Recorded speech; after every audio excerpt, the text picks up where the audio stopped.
जब भी एक हस्बैंड और एक वाइफ के बीच में कोई डिस्प्यूट होता है और बात डिवोर्स तक आ जाती है, तो सबसे बड़ा सवाल ये आता है कि क्या वाइफ का हस्बैंड की प्रॉपर्टी के ऊपर कोई राइट होता है, या फिर वाइफ का अपने इन लॉज यानी कि सास ससुर की प्रॉपर्टी में कोई हिस्सा होता है या नहीं होता है। और वाइफ जो है वो अपने हस्बैंड और इन लॉज की प्रॉपर्टी में अपना टाइटल क्लेम कर सकती है या नहीं कर सकती है। अभी recently honourable Kerala high court की इसी से रिलेटेड बहुत ही इंपॉर्टेंट लैंडमार्क जजमेंट आई है, जिसमें ऑनरेबल केरला हाई कोर्ट ने यही डिस्कस किया है कि वाइफ का रेजिडेंस में कितना शेयर होता है और कब वाइफ का शेयर होता है और कब शेयर नहीं होता है। तो फ्रेंड्स, मैं हूं एडवोकेट ज्योति और आप देख रहे हैं हमारा चैनल लीगल स्टोर हाउस। अगर आपने हमारे चैनल को अभी तक सब्सक्राइब नहीं किया है तो चैनल को सब्सक्राइब कर लें और नीचे दिए गए बेल आइकन को भी ऑन कर लें, क्योंकि लॉ से रिलेटेड ऐसी इंपॉर्टेंट इन्फॉर्मेशन हम आपके लिए लेके आते रहते हैं। तो फ्रेंड्स, बिना किसी देरी के शुरू करते हैं आज की इस वीडियो को।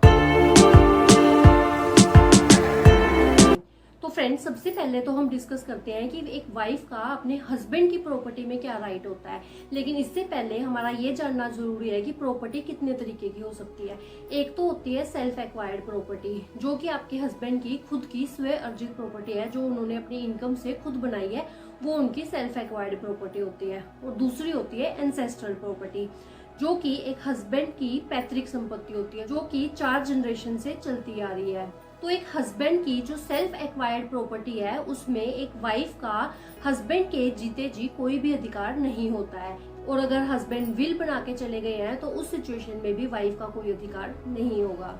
लेकिन अगर हस्बैंड की इंटेस्टेट यानी कि बिना कोई विल बनाए, बिना किसी को ट्रांसफर करे प्रॉपर्टी को डेथ हो जाती है, तो उस सिचुएशन में वाइफ का हिस्सा होता है। उस सिचुएशन में हस्बैंड की जो भी प्रॉपर्टी है उसके ऊपर हस्बैंड की वाइफ का, सन का, डॉटर का और उसकी मदर का राइट होता है। अब हम बात करते हैं एंसेस्ट्रल प्रॉपर्टी की। तो हस्बैंड की जो एंसेस्ट्रल प्रॉपर्टी है उसमें भी एक वाइफ का कोई भी अधिकार किसी भी तरीके से नहीं होता है।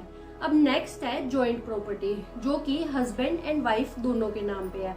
तो ऐसी सिचुएशन में वो जो प्रॉपर्टी है उसमें दोनों का इक्वल शेयर होता है। अब कई सिचुएशंस में क्या होता है कि वाइफ का कहना होता है कि ये जो हस्बैंड की प्रॉपर्टी है इसमें मैंने अपने पैसे लगाए थे, लेकिन इस प्रॉपर्टी का जो टाइटल है वो मेरे हस्बैंड के नाम पे है, तो मैं अब क्या कर सकती हूँ। तो ऐसी सिचुएशन में आप सिविल कोर्ट में केस फाइल कर सकती हैं, जहाँ पे आपको ये प्रूफ करना होगा कि किस तरीके से आपने कब कब कितने पैसे हस्बैंड को इस प्रॉपर्टी के लिए दिए थे। आप अपने उसमें अपने बैंक अकाउंट की डिटेल्स लगा सकती हैं, अपनी स्टेटमेंट लगा सकती हैं, या फिर आपके मायके से कुछ पैसे आए थे तो आप वो भी दिखा सकती हैं। अगर आप कोर्ट में ये प्रूफ कर देती हैं कि उस प्रॉपर्टी में आपने पैसा लगाया था, तो आपका जो शेयर बनता है वो आपको मिल जाएगा। तो अब हम बात करते हैं कि क्या एक पत्नी का अपने सास ससुर की, अपने इन-लॉज की प्रॉपर्टी पे कोई अधिकार होता है या नहीं होता है। तो फ्रेंड्स, मैं आपको यहाँ पे बता दूं कि एक वाइफ का अपने सास ससुर की प्रॉपर्टी पर कोई भी अधिकार नहीं होता है। लेकिन एक वाइफ जो है वो अपने इन लॉज यानी कि अपने सास ससुर की प्रॉपर्टी में रेजिडेंस ऑर्डर के थ्रू शेयर्ड हाउस होल्ड में अपना हिस्सा जरूर मांग सकती है। तो अब ये शेयर्ड हाउस होल्ड और ये रेजिडेंस ऑर्डर क्या होता है। तो section 17 of domestic violence act में शेयर्ड हाउस होल्ड के बारे में बताया गया है, जिसमें वाइफ को एक बहुत ही इंपॉर्टेंट राइट दिया गया है। जिस भी घर में एक वाइफ शादी करके जाती है और वो एज अ वाइफ अपने हस्बैंड के साथ रहती है, वो उसका शेयर्ड हाउस होल्ड होता है। अब जरूरी नहीं है कि वो जो घर है वो सिर्फ उसके हस्बैंड का घर हो। वो जिस भी घर में, मान लो कि वो अपने सास ससुर के, अपने इन लॉज के घर में शादी करके गई थी और वहां पे उन्होंने as a husband wife time spend किया था, तो वो उसका शेयर्ड हाउस होल्ड है। तो उस प्रॉपर्टी में पत्नी को राइट टू रेजिडेंस दिया गया है section 17 of domestic violence act के अकॉर्डिंग। लेकिन वो जो प्रॉपर्टी है वो हस्बैंड के या इन लॉज के नाम पर ही रहेगी। आप सिर्फ वहां पे रहने का अधिकार रखती है। उस प्रॉपर्टी में आपका as a owner, as a उस प्रॉपर्टी का कोई भी मालिकाना अधिकार नहीं होता है। अब वाइफ्स को ये बहुत ही इंपॉर्टेंट राइट इसलिए दिया गया है क्योंकि बहुत से केसेस में हमने देखा है कि जो वाइफ है वो अर्निंग नहीं होती है और उसके पास रहने का कोई भी ठिकाना नहीं होता है। ऐसे में अगर सास ससुर या हस्बैंड उसको निकाल देते हैं तो वो कहाँ पर जाके रहेगी, क्योंकि कई सिचुएशंस में क्या होता है कि लड़की के जो माता पिता है उनकी डेथ हो जाती है और उनका ब्रदर जो है या उसकी जो भाभी है वो उसको अपने साथ नहीं रखते हैं। तो ऐसे में जो वो वाइफ है वो अर्निंग भी नहीं है, तो वो अपना गुजारा कैसे करेगी और वो कहाँ पे रहेगी। इसलिए ये इम्पोर्टेंट राइट वाइफ को दिया गया है। लेकिन कई केसेस में ये भी देखा गया है कि इस राइट का वाइफ के द्वारा मिसयूज भी किया जाता है सिर्फ अपने हस्बैंड और अपने इन लॉज को हैरास करने के लिए। और अभी रिसेंटली 2020 में ऑनरेबल केरला हाई कोर्ट की इसी से रिलेटेड बहुत ही इंपॉर्टेंट लैंडमार्क जजमेंट आई थी, जिसमें सीनियर सिटीजन एक्ट के तहत एक फादर इन लॉ अपनी बहू के खिलाफ केस फाइल करते हैं उसको अपनी प्रॉपर्टी से इविक्ट करने के लिए।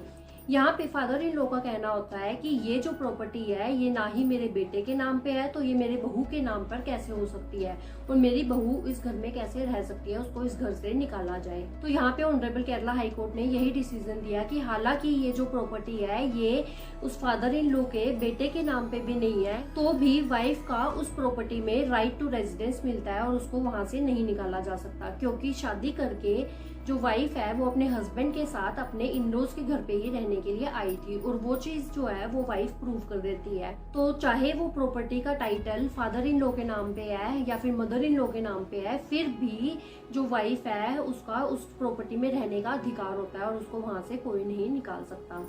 यहाँ पे ऑनरेबल केरला हाई कोर्ट ने ये बहुत ही इंपॉर्टेंट बात कही कि सीनियर सिटीजन एक्ट जो है वो डोमेस्टिक वायलेंस एक्ट को ओवरराइड नहीं करता है। अब यहाँ पे कई बार हस्बैंड या फिर इन लॉज नहीं चाहते हैं कि वाइफ जो है वो उनके साथ आके रहे, तो ऐसी सिचुएशन में जरूरी नहीं है कि वो अपने शेयर्ड हाउस होल्ड में ही उसको हिस्सा दें, वो उसके लिए कोई अल्टरनेट अकोमोडेशन भी अरेंज कर सकते हैं या फिर उसको रेंट भी दे सकते हैं। तो फ्रेंड्स, आई होप अब आपको समझ में आ गया होगा कि एक वाइफ का अपने हस्बैंड या फिर अपने इन लॉज की प्रॉपर्टी में हिस्सा होता है या नहीं होता है, और अगर होता है तो वो कैसे क्लेम कर सकती है और क्या अधिकार वाइफ को अपने हस्बैंड और इन लॉज की प्रॉपर्टी में दिया गया है। तो फ्रेंड्स, आई होप ये वीडियो आपको अच्छी लगी होगी, यूजफुल लगी होगी। अगर ये वीडियो आपको अच्छी लगी है तो वीडियो को लाइक करें, शेयर करें। अगर आपने हमारे चैनल को अभी तक सब्सक्राइब नहीं किया है तो चैनल को सब्सक्राइब कर लें।